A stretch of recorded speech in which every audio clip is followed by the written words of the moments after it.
ہماری کتابوں میں لکھا ہے کہ جو بندہ اللہ تعالیٰ کو ناپسند ہوتا ہے، اللہ تعالیٰ اس کو پہلا عذاب یہ دیتے ہیں کہ اس کی نظروں سے گناہوں کو اوجھل کر دیتے ہیں اور اس کو عبادت کی لذت سے محروم کر دیتے ہیں، مناجات کی لذت سے۔ اس کو دعا مانگنے میں مزہ نہیں آتا، نماز پڑھنے میں مزہ نہیں آتا۔ یہ مناجات کی لذت نہ ملنا اللہ تعالیٰ کی ناراضگی کی دلیل ہے۔ کئی لوگوں کی آنکھیں بالکل خشک ہو جاتی ہیں، اس میں کوئی چشم، کوئی آنسو نہیں گرتا، تو یہ آنکھ کا چشمہ خشک ہو جانا یہ اللہ تعالیٰ کی ناراضگی کی دلیل ہے۔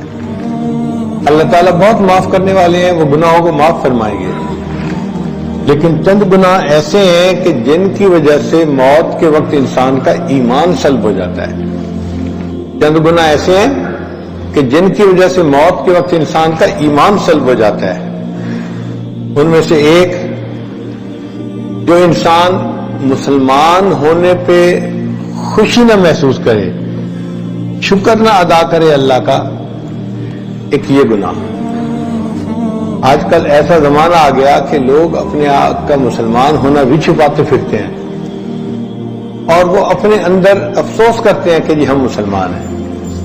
تو جو بندہ اپنے مسلمان ہونے پہ اپنے دل میں خوشی محسوس نہ کرے اور احکام کو بوجھ سمجھتا ہو، پابندیاں سمجھتا ہو، تو اس بندے کا ایمان موت کے وقت سلب کر لیا جاتا ہے۔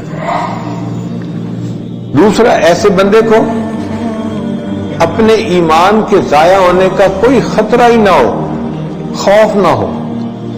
اللہ والوں کی یہ پہچان کہ ان کو ہر وقت خوف رہتا ہے، کوئی ایسا عمل نہ ہو، کوئی ایسی بات نہ ہو کہ جس سے ہمارا ایمان سلب ہو جائے۔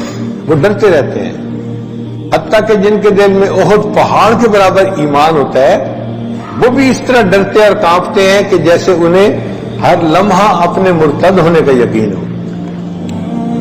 تو نعمت اسلام پہ خوشی نہ ہونا ایک گناہ، اور نعمت اسلام کے چھن جانے کا خوف دل میں نہ ہونا دوسرا گناہ۔ اور تیسرا کہ مسلمانوں کے اوپر وہ بندہ ظلم کرنے والا ہو، مسلمانوں کے اوپر کی غیبت کرے تو مسلمانوں پہ ظلم ہے، یا کوئی ایسا کام کرے جس سے کہ مسلمانوں کو تکلیف پہنچے۔ یہ تین گناہ ہیں جن کی وجہ سے انسان کا ایمان سلب ہو جاتا ہے۔ اللہ تعالیٰ سے اللہ کا خوف ہم طلب کرتے ہیں کہ اللہ تعالیٰ ہمیں گناہوں سے محفوظ فرمائے اور نیکی کا شوق اللہ تعالیٰ ہمیں عطا فرمائے۔ علماء نے لکھا ہے کہ 6 کام بے فائدہ ہوتے ہیں۔ گناہ سے بچے بغیر انسان کہے کہ میرے دل میں اللہ کا خوف ہے تو یہ بے فائدہ بات ہے۔ عمل کیے بغیر انسان جنت جانے کی امید رکھے تو یہ بھی بے فائدہ ہے، اور حسن ظن رکھے بغیر انسان دعا کی قبولیت کا خیال دل میں رکھے تو یہ بھی بے فائدہ ہے۔ ندامت کے بغیر انسان استغفار کرے تو یہ بھی بے فائدہ ہے، اور اصلاح باطن کے بغیر انسان اپنے ظاہر کو سنوارے تو یہ بھی بے فائدہ ہے، اور اخلاص کے بغیر انسان عمل کرے تو یہ بھی بے فائدہ ہے۔